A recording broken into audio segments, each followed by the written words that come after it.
by saying that statistically significant. What does that even mean? Because in real terms, actually a lot of teams misunderstand what this actually means. Here is the simplest way to think about it, that statistics help us in deciding whether a result is probably real or just a random luck. Like the reel that I was talking to you about in the beginning, maybe it just worked out because there was random luck.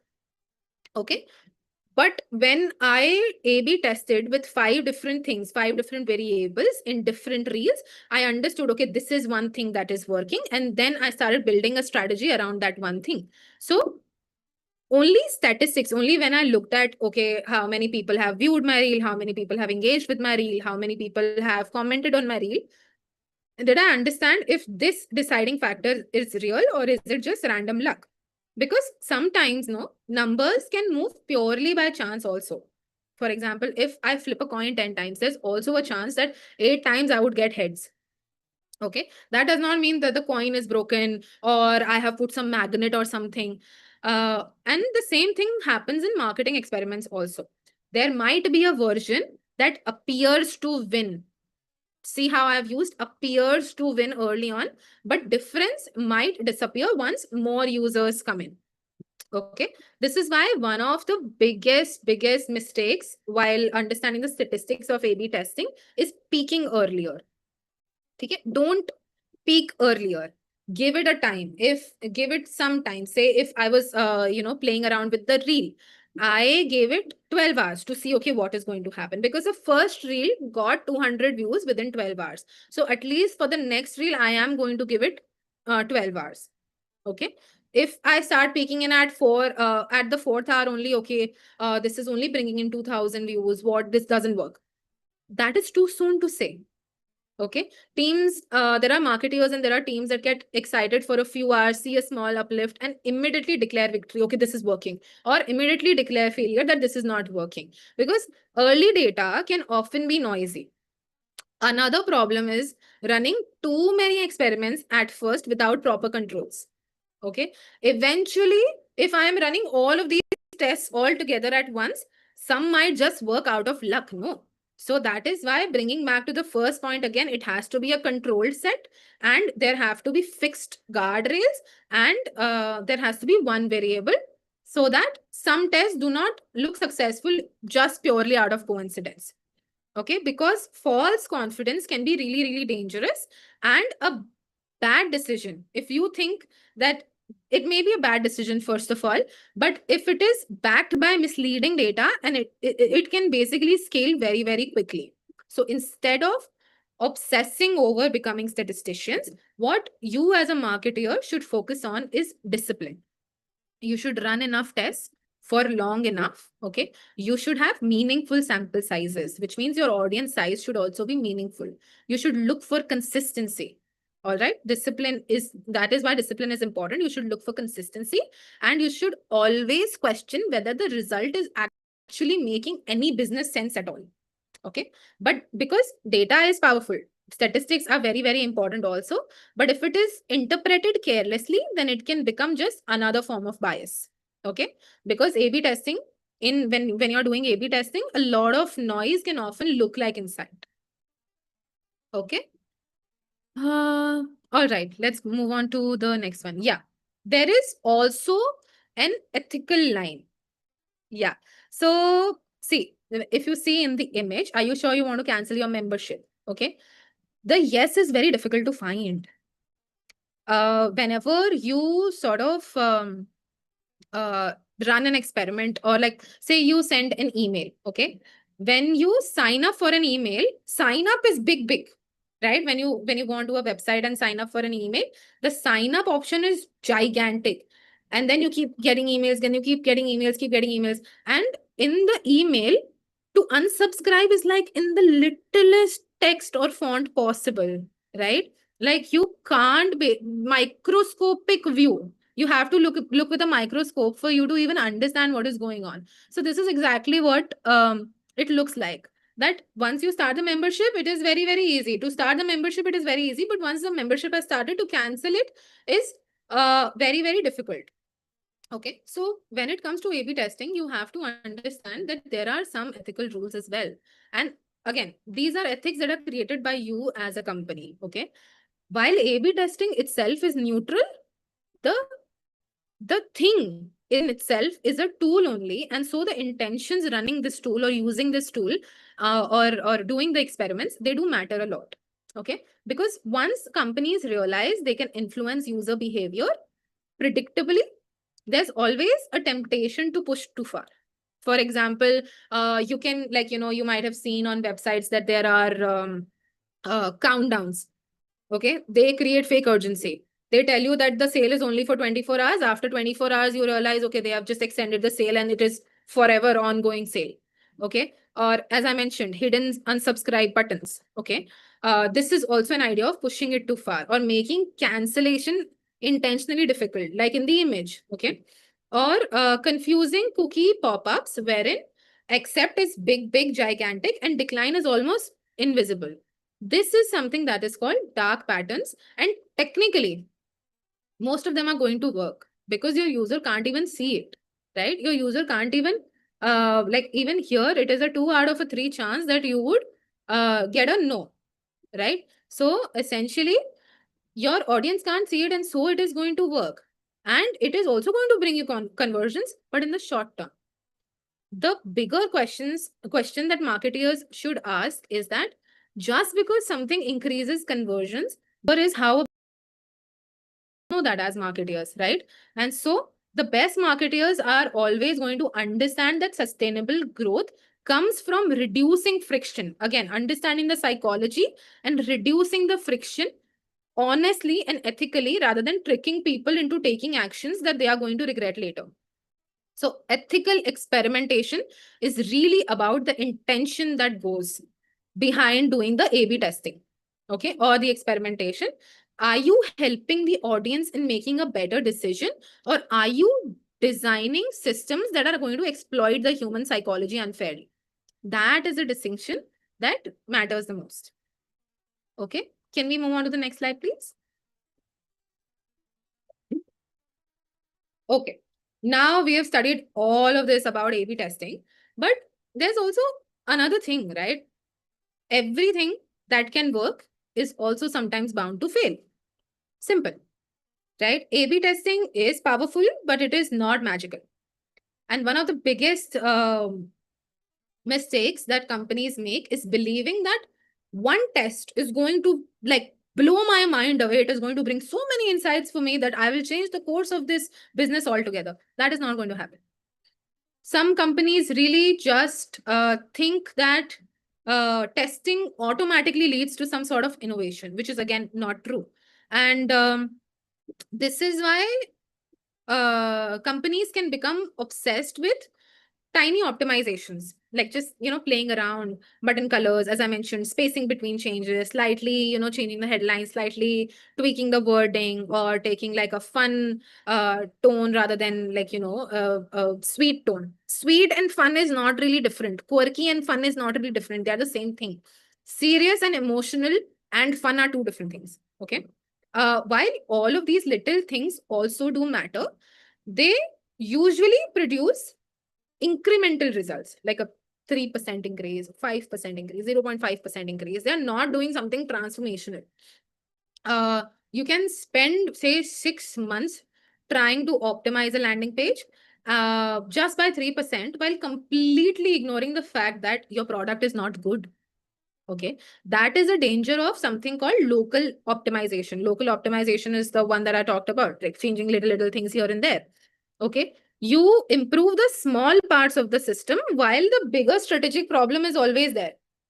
Okay, like your house has a roof that is completely broken, but you are going on fixing the tube light. No, if the tube light works, no, everything is going to change in this room. But the roof of the bathroom is broken. So we should first um, put in the money, put in the effort, and take the big risk. Okay. So that is one of the reasons why A/B testing might fail. The second reason is A/B testing fails due to low quality hypothesis. Okay. if my experiment is running purely on the base of random guesses rather than, say, actual user understanding, teams end up running a lot of noise instead of meaningful results. Okay. That's also called, there's also called something, experiment fatigue. Okay. Over time, some companies stop asking important questions like, should this product even exist? Right? Is this messaging fundamentally wrong? Like when we were creating messaging for, say, you should use a female razor, or a female razor should essentially be pink. Women started absolutely rejecting the idea that a razor is a razor. The job of a razor is to remove hair. What are you even talking about a female razor? It's just a razor. Okay. That is when they started changing the um, messaging altogether. They started saying, oh, but this is a small razor, far more dynamic and also personalized. Remember in the beginning of the session when I told you that when my audience changes and I'm showing the same creative to people in UAE, I'm also going to change the language. Correct? So that is personalization. Like Netflix uses it, Spotify uses it. If you are living in Kuwait, or you are living in Oman, or you are living in Dubai, the the the recommendations you get on Spotify, YouTube, or Netflix are going to be very, very different than what I get here. Correct? So instead of asking which version works best overall, companies now ask which version best works for this specific user. Okay. If I watch a lot of animated stuff on Netflix, Netflix is going to show me animated stuff. If you watch a lot of thriller, if and they are changing, or like they are trying to switch up the algorithm a little bit, they are going to ultimately do the switching or do the experimentation within thriller to ultimately do the switching or do the experimentation within thriller, because you watch thriller, no, they are not going to show you rom-com. So that is a huge shift. Amazon, Flipkart, Netflix, TikTok, Spotify, all of these places have personalized experience and they happen real time. So different users, you and I, living in Oman, Kuwait, Dubai, Kolkata, Tamil Nadu for that matter, different users are going to see different recommendations, different layouts, different messaging, and even different pricing strategies sometimes. So when we talk about Netflix. Netflix has a mobile version, or like a mobile plan only for India, no place else. Because Indians watch a lot of things on mobile. Okay. McDonald's has a Mac Aloo Tikki only for India. The pricing is also changed only for India, because this is what is like when Netflix came out with the 199 rupee mobile pack. Okay, this was essentially an experimentation. Let's see if it works. And then they started doing, no, we would charge you for this as well. We would charge you for that as well. When Spotify came out with a family plan, that was also an experiment. Okay. So there are also different pricing strategies sometimes, and increasingly AI is also becoming a part of this process, because AI is everywhere. So it has to become a part of everything, because AI can do the behavioral pattern tracking for me, detection for me. It can allocate also traffic dynamically, and it can learn from user responses and give me like a data. Okay, this is what I've understood from this person, or this is a new thing that I was doing. AI, tell me how is it like that people are responding. Even when you run meta ads, now you can automate those meta ads and you can ask Meta that I'm giving you budget, you go show it to whoever you want. Okay. This is where concepts like multi-armed bandits come into the picture, because instead of splitting traffic evenly forever, the system is gradually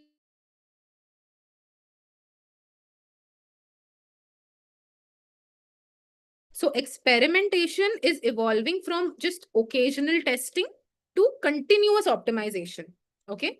And for you and I as marketers, this means that this future skill is not just on running tests.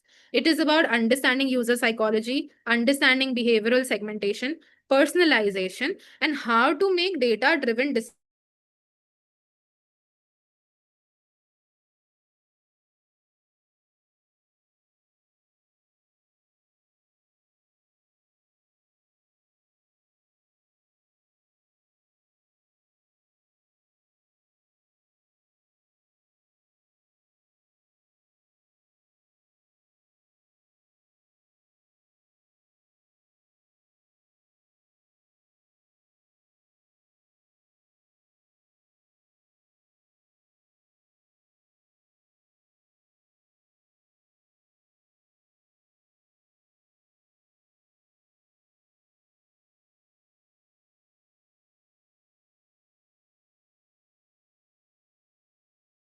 is a test.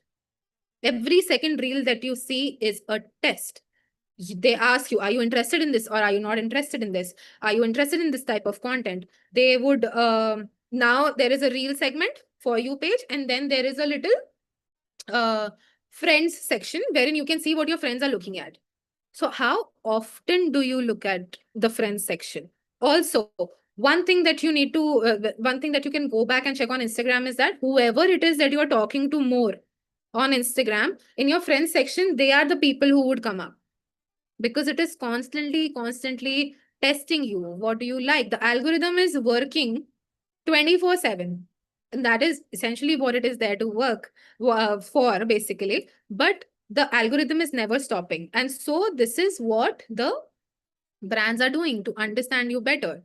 Duolingo did one campaign with Dua Lipa because people used to just confuse. Okay, Duolingo is Dua Lipa because they are same. So this is where Duolingo understood, okay, they are taking audience psychology into consideration, and they ran the test. The first collaboration was a test because you all keep, that is what Duolingo said, because you all keep uh, confusing us with Dua Lipa. Here is Dua Lipa and this is Duolingo. And then eventually she became the ambassador because the feedback that they got was very positive. So you have to test faster. It can't be like today you're launching a marketing strategy and you run 2 ads, and then 6 months later you're running 2 ads again. You have to run tests every single day. And if you can't do it, then you opt for AI systems that can do it for you. Okay. So when you run ads on Meta, you can opt for catalog ads, or you can for automatic ads when you just give the budget and the Meta is doing the testing for you. Okay. So you have to test faster, learn faster. Okay. It just can't be like, okay, I ran a test 2 months ago, but I have to still look at what the results were, but I am not getting the time because I'm going on doing ads or I'm going on doing tests. That cannot happen, right? So you have to test faster, you have to learn faster, and you have to adapt faster. Okay. A/B testing is not just a tactic, it has become a mindset. Right. So if Instagram wants to show, I am only going to spend more time on Instagram if it gives me everything personalized. Instagram is going to learn about me when I keep answering questions, right? There are, when you are looking at YouTube videos, there are surveys that come in the middle. This is essentially them testing what is it you want, right? The real advantage isn't better ideas. It is about building a system where every idea gets tested and every result makes you smarter. Okay. Can we go on to the next slide? Okay. So here is a 7-day plan, because I would want to end this session with something practical. Okay. Because marketing is one of those fields where knowledge alone is not going to happen. We just spoke so much about testing. So you have to test, right? You have to make it practical. So just gaining knowledge doesn't really help much if you don't actually apply it. So for the next 7 days, I want you to treat yourself as an experiment. Of course, not in a mechanic or a machine or an AI way, but approach it from curiosity. Okay. On day one, define a networking hypothesis. Start with something like, if I consistently reach out to marketers with thoughtful messages, I'll start building real industry connections. Okay. Then day two is about optimizing your LinkedIn profile. All right. So think of your LinkedIn portfolio as a landing page. Okay. So when someone visits it, they should be able to grasp and they should be able to understand what you are and what you do within 5 seconds. Okay. That is why LinkedIn bios exist. That is why people put their featured posts and everything. Okay. So you have to optimize your profile, and all of it ChatGPT can help you with, all of it Claude can help you with. So don't treat them as, oh my God, I have to sit down and optimize my profile now. How do I start? Just ask ChatGPT, how do I optimize a profile? It'll give you 5 steps. That's it. Okay. On day three is when you would start the outreach and you would try different approaches. One approach is direct. I am here, I do this, and I would want to connect with you for this. Okay. One approach is more personal and contextual. Okay. That I have seen that you do that. And I would also be interested in doing it's XYZ, whatever it is that you do. And this is because I'm coming from this place and I would want to learn better from you. Okay. So here your A/B testing is everything else remains the same. Correct? You are reaching out to people, you have optimized your portfolio or profile, LinkedIn profiles, and everything else remains the same. Just that your communication, so your copy is changing. Okay. Now this was day 3, right? Then day 4 is about tracking the outcomes, not emotionally. How did they say that to me? They never even replied to me. They never even saw my message. I have texted them so many times, not emotionally, but objectively. Who is it that has replied? What kind of messages have worked? And what started conversations? What part of the messaging has begun the conversation for you? Okay. Then day 5 is where real marketers separate themselves from everywhere else. Everywhere else. That is iteration. Keep what works. Improve what does not. Okay. Then day 6 is what is something extremely important. Lead with value. Don't just ask people for opportunities. Share insights. Show that you are also interested in what they are doing. Offer help in any way, shape, or form that you can.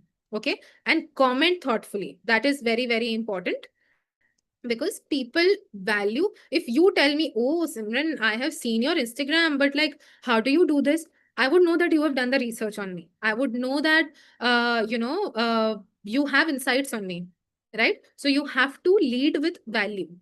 Okay. Because people remember value creators. And on day 7, reflect on everything you have done. What are the patterns you have noticed? What is it that has surprised you? And what is it that you would want to change next time? Because even networking is not just about random luck. It is a lot of experimentation, lot of positioning, lot of communication.